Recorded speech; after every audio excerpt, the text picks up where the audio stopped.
ბატონო მერაბ, დაახლოებით 15-20-25 წლის წინ ის მეთოდები, რომელიც დღეს არის დანერგილი თქვენს კლინიკაში და კერძოდ რეგიონში, სამწუხაროდ არ არსებობდა. მოდით მაყურებელს აუხსნათ, თუ რა არის მცირე ინვაზიური ქირურგიული ჩარევა. ღია ანუ ტრადიციული ოპერაციებისგან განსხვავებით, მინინვაზიური ქირურგია გულისხმობს მცირე განაკვეთებით სამიზნე ორგანოსთან მისვლას და ოპერაციის ჩატარებას. ანუ ოპერაციის მოცულობა არ იცვლება, იცვლება მხოლოდ განაკვეთი ოპერაციის მსვლელობისას. დღესდღეობით მინინვაზიური ქირურგიის მეშვეობით ოპერაციები ტარდება პრაქტიკულად მუცლის ღრუს ყველა ორგანოზე. თქვენთან კლინიკაში რა სერვისებია ამ მიმართულებით? შეიძლება ითქვას, რომ ტრადიციული მეთოდებზე უარი არასდროს არ გვიქვია და რა თქმა უნდა, ბევრ კლინიკაში ტრადიციული მეთოდითაც კეთდება. ჩვენს კლინიკაშიც კეთდება, როცა საჭიროა ტრადიციული მეთოდით, ანუ ღია მეთოდით ოპერაციის კეთება, ჩვენთანაც კეთდება. თუმცა მინდა გითხრათ, რომ ბოლო წლებთან ერთად ტრადიციული ოპერაციების რაოდენობა კლებულობს და დღესდღეობით დაახლოებით ჩვენი ოპერაციების 80-85% კეთდება მინინვაზიური მეთოდით. ამ ქირურგიის გამოყენება რა შემთხვევაში არის ხოლმე შეუძლებელი?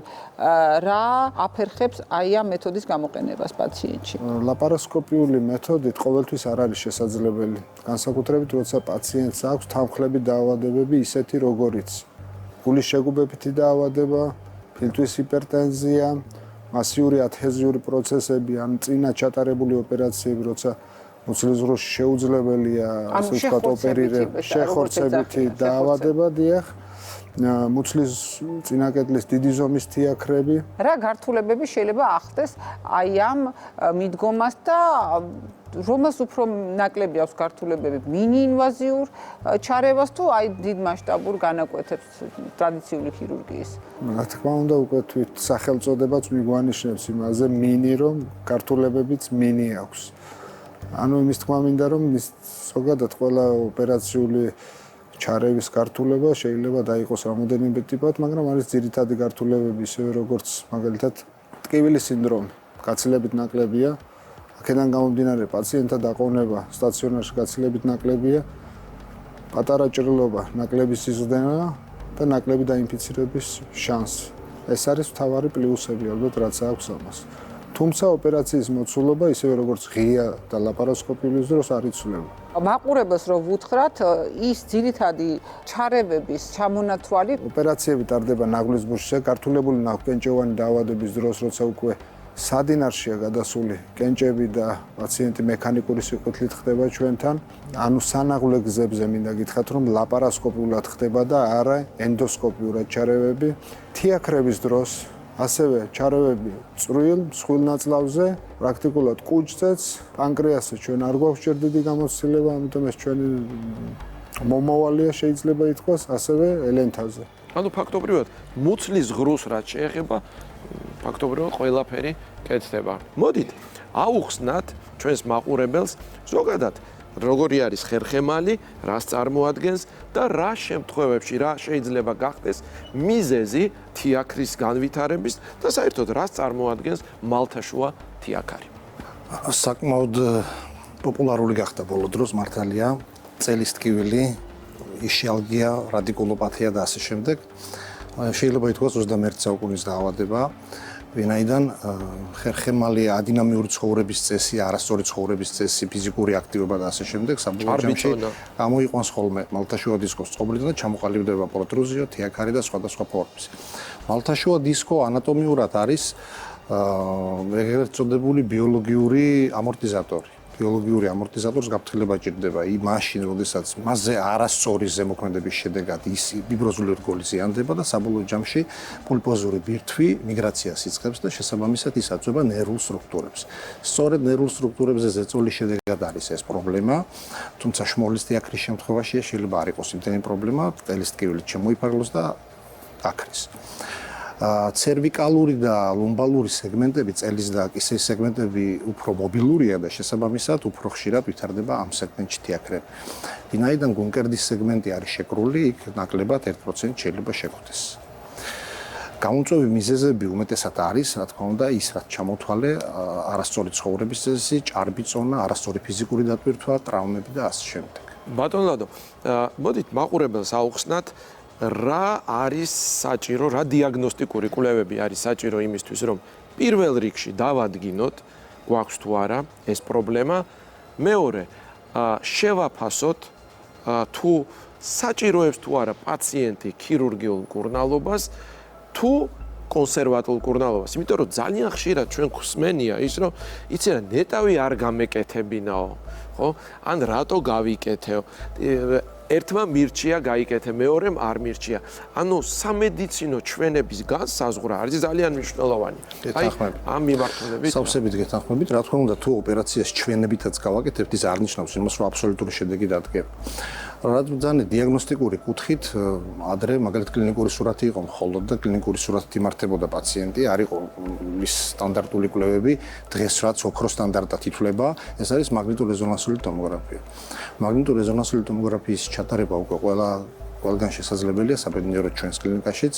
შესაბამისად, კლინიკური სურათი თუ მოდის მაგნიტურ-რეზონანსულ ტომოგრაფიასთან და კლინიკურად ეს ყველაფერი დასტურდება, ამ შემთხვევაში და კონსერვატული მკურნალობა უშედეგოა, ამ შემთხვევაში პაციენტის იკვეთება ჩვენება ქირურგიული ჩარევის.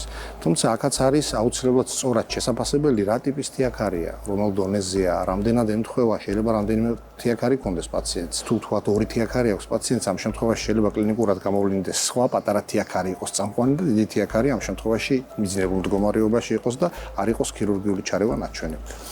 თუ სწორად იქნება ქირურგიული ჩვენებისთვის შერჩეული პაციენტი, რეჟიმს სწორად დაიცავს, რა თქმა უნდა, ეს პაციენტი არ აღმოჩნდება, ის პაციენტი, რომელიც მე მეყვება, რატო გავიკეთე ეს ოპერაცია.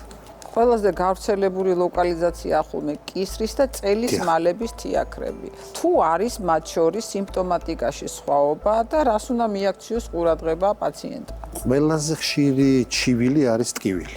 ტკივილის სინდრომით მოდიან ხოლმე პაციენტები და ამ შემთხვევაში განსხვავება რაში წელის მალთაშუა დისკოს თიაქარი ნაკლებ საშიშია კრიტიკული გართულებების კუთხით. cervical ან კისრის მალთაშუა დისკოს თიაქრის შემთხვევაში პრობლემა შეიძლება შორს წაგვიყვანოს, იმიტომ რომ თუ დროულად არ მივაქციეთ ყურადღება, ტკივილის სინდრომი ან რადიკულოპათიური ტკივილი შეიძლება გაქრეს, მაგრამ ჩამოყალიბდეს კომპრესიული მიელოპათია, რაც უკვე შეუცვლელი პროცესია და შესაბამისად შეიძლება ინვალიდობამდეც მიგვიყვანოს.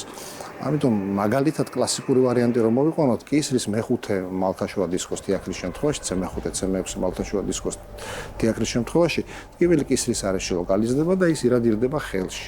იწვევს დაბუჟებას, ძალის დაქვეითებას, რეფლექსების გამოვარდნას შესაბამის სეგმენტის და ეს უკვე არის კლასიკური ნიშანი, ეს სიმპტომატიკა, რომელიც უკვე მაგალითად ჩვენებას იძლევა, უკვე რადიოლოგიური კვლევა და მე განსაზღვროთ, რომელი მკურნალობის მეთოდი ჭირდება. თქვათ, ლუმბალური მალთაშუა დისკოს შემთხვევაში განსხვავდება, იმიტომ რომ ის სხვა სეგმენტია, თქვათ, რომ ავიღოთ L5S1 სეგმენტი, ეს ის შემთხვევა, როდესაც პაციენტს ეთყება წელის ტკივილი, მოდიან ჩვენთან, ტკივილი შემდეგ ქრება წელის არეში და გადადის ისიალგია, რომელიც ვრცელდება ფეხის გასწვრივ. ამასაც ახლავს რეფლექსების გამოვარდნა, ძალის დაქვეითება და რა თქმა უნდა, ტკივილი არის სუსტად ის პირველი სიმპტომი. პაციენტები რომ ხელები გამიბუჟდა ან მიბუჟდება და რო გარბიან და მაშინ MRI-ს იკეთებენ, სწორად იქცევენ ეს პაციენტები, რომ დროულად აქცევენ ყურადღებას თუნდაც ელემენტარულ სიმპტომსაც კი. სწორად იქცევიან, თუმცა ყოველთვის რა თქმა უნდა არ აღმოჩნდება ხოლმე დამუშავება. ეს კარგია რომ არ აღმოჩნდება, მაგრამ ის რომ რაღაცა სიმპტომს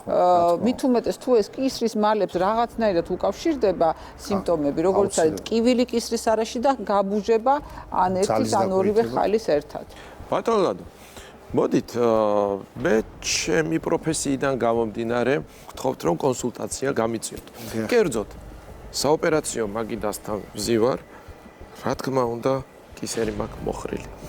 აი შეგიძლიათ შეაფასოთ, თქვათ, აი თიაქარი მაქვს თუ არა, შეგიძლიათ შეაფასოთ მანუალურად. მანუალურად, ახლა კი ბატონო, რა თქმა უნდა, ამას უნდა ხედავდეს ჩვენი მაყურებელი, რა ვქნა. დაბძანდით, ასე ჯობია.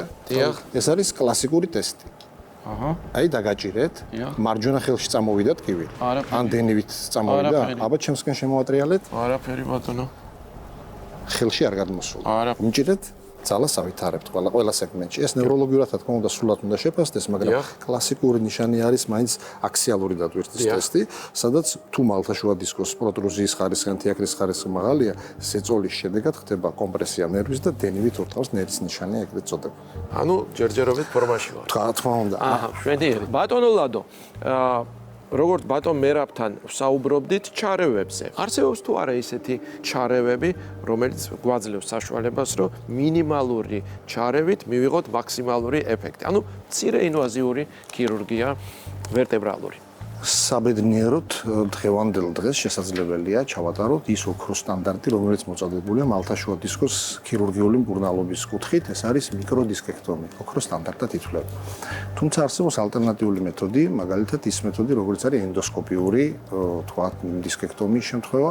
ენდოსკოპიური შემთხვევა რო შევადაროთ, მაგალითად მიკროდისკექტომიასთან, პლუსები და მინუსები, რა თქმა უნდა, ორთავეს ექნება, მაგრამ ოქროს სტანდარტად მაინც ითვლება მიკროდისკექტომია.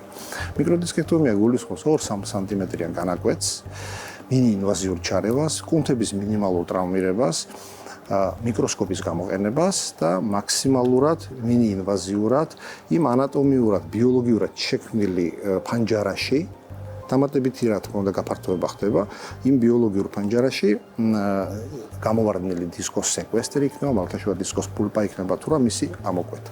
ამ შემთხვევაში პაციენტები ძალიან იოლად გადიან რეაბილიტაციას, ჩვენ ვაქტიურებთ მეორე დღეს, პაციენტი დგება, მესამე დღეს ეწერება. ბატონ ლევან, ახალი მეთოდები ტრავმატოლოგიაში თუ არის უფრო დამზოგველი, როდესაც ამ ქირურგიული ჩარების შემდეგ პაციენტის რეაბილიტაცია უფრო მოკლე დროში ხდება, ნაკლები გართულებებით. ამ კუთხით თუ გაგვახარებს ტრავმატოლოგიის მიმართულებით. რა თქმა უნდა, როგორც უკვე ბატონმა მერაბმა ახსენა, მედიცინაში, უპირატესად ქირურგიაში არსებობს წლებთან მემართებაში და განვითარება, მათ შორის ტრავმატოლოგია, ორთოპედიაში, როგორც ენდოსკოპიურ ორთოპედიაში, ასევე როგორც წვავე ტრავმაში, ასევე ორთოპედიაში.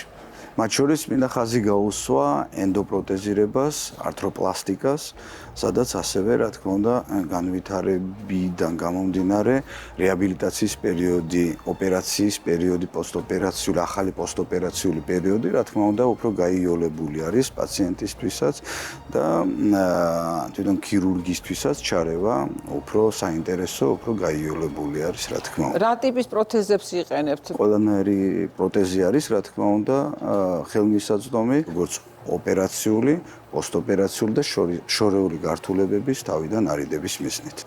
როდის დგება საკითხი, რომ პაციენტს უკვე სჭირდება ენდოპროტეზირება? ალბათ უპრიანი იქნებოდა დავიწყოთ საერთოდ რა არის ენდოპროტეზირება, ბუნებრივი სახსრის, ხელოვნური სახსრით შესვლა, როგორც წვრილი სახსრების, ისევე მსხვილი სახსრების.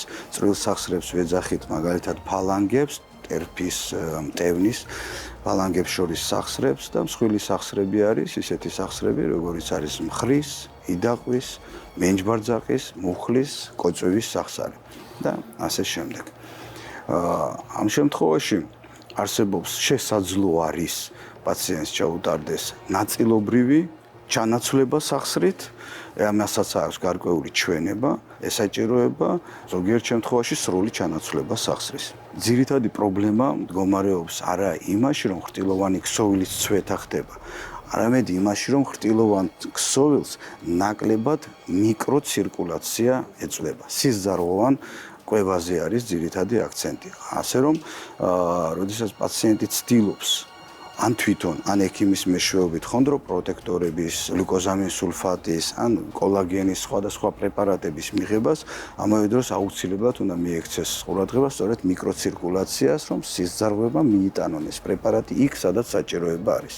ნებისმიერ ასაკში არის ჩვენება ენდოპროტეზირების და მე ვიტყოდი ეს ტიპი ოპერაციების არის ბედნიერება იმ პაციენტებისთვის, რომლებიც სხვა შემთხვევაში იყვნენ განწირულები კოჭლობისთვის, მუდმივი ტკივილებისთვის და ზღვარი იმისა თუ როდის უნდა გაიგეთოს რეალურად, ჩვენება ოპერაციის არის ძლიერი ტკივილი ამა თუ იმ სახსარში, მოძრაობის ფუნქციის მოშლა, მკვეთრი მოშლა და ბიომექანიკის დარღვევა. ასე რომ თუ ადამიანის ორგანიზმში მწყობრიდან გამოვიდა მაგალითად ერთი სახსარი, მენჯბარძახის სახსარი და აირღვა ბიომექანიკა და არასწორი სიარულის გამო გამოიწვია ხერხემლის პრობლემა, უკვე ვისაუბრეთ, იგივე დისკის თიაქრები და სხვადასხვა პათოლოგიები, სხვა სახსრების ცვეთა, ამ დროს რა თქმა უნდა გადაწყდეს ოპერაციული მკურნალობა.